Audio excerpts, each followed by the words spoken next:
நாளைக்கு அவங்க அம்மா திடீர்னு வந்து நிக்கிறத பார்த்தா அவன் ரொம்ப சந்தோஷப்படுவான்டா. நம்ம எல்லாரையும் விட அம்மா அம்மான்னு அவன் தான் ரொம்ப ஆசைப்பட்டான். சந்தோஷமா இருக்கட்டும். என்ன சொல்ற? ஆமாண்ணே, கண்டிப்பா. ஆனா அவங்க வந்ததுக்கு அப்புறம் தான் எல்லாமே வீட்டுல ஒரு மாதிரி நல்லதாவே நடக்குதுல்ல. நிலா சொல்றியா? ஆமாண்ணே. நான் நினைச்சேன் நீ சொல்றடா. நிலா வந்ததுக்கு அப்புறம் தான் இந்த வீடே வீடா மாறிச்சு. எல்லாருக்குமே நல்ல நல்ல விஷயங்கள்லாம் நடக்குது. ஆமாண்ணே, எனக்கும் லவ் செட் ஆயிருச்சு, உனக்கும் லவ் செட் ஆயிருச்சு. ஆ? இந்த நேரத்துக்கு நீங்க 2 பேருமே வர ஆளுங்களே இல்லையே. வழக்கத்துக்கு அதிகமா சிரிக்க வேற செய்றீங்க. அண்ணா, என்னண்ணா உனக்கு கல்யாணம் தான் ஃபிக்ஸ் ஆயிடுச்சாண்ணா? டேய் லூசு, அதெல்லாம் இல்ல. இப்போ உனக்கும் வானதிக்கும் கல்யாணம் நடக்க போகுதுல்ல? டேய், அதெல்லாம் இல்ல, சும்மாறா. அப்படியே 2 பேரும் சிரிக்கிறீங்க. என்னடா, எங்களுக்கு கல்யாணம் ஆகும்போது தான் சிரிக்கணுமா? அதை தவிர எதுக்கும் சிரிக்க கூடாதா? ஃபர்ஸ்ட் டவுட், இந்த நேரத்துக்கு நீங்க 2 பேரும் வீட்லயே இருக்க மாட்டீங்க. செகண்ட் டவுட், அதிகமா சிரிக்கிறீங்க. அதுக்கு தான் எனக்கு காரணமே புரிய மாட்டேங்குது. திரும்ப திரும்ப நான் இதே கேட்கறேன்னு நினைக்க வேண்டாம். 1 வருஷம் 2 வருஷம்னா பரவாயில்ல. நீங்க போய் பல வருஷம் ஆச்சு.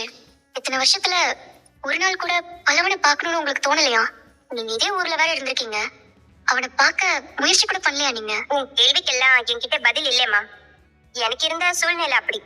அதெல்லாம் சொன்னா புரியாதுமா. உங்க ஊரு சென்னை இல்லல்ல? இல்ல, குஜராத் பக்கம். ஆமா, நீங்க ஏன் வீட்டை விட்டு போனீங்க? உங்களுக்கும் அப்பாவுக்கு ஏதாவது சண்டையா?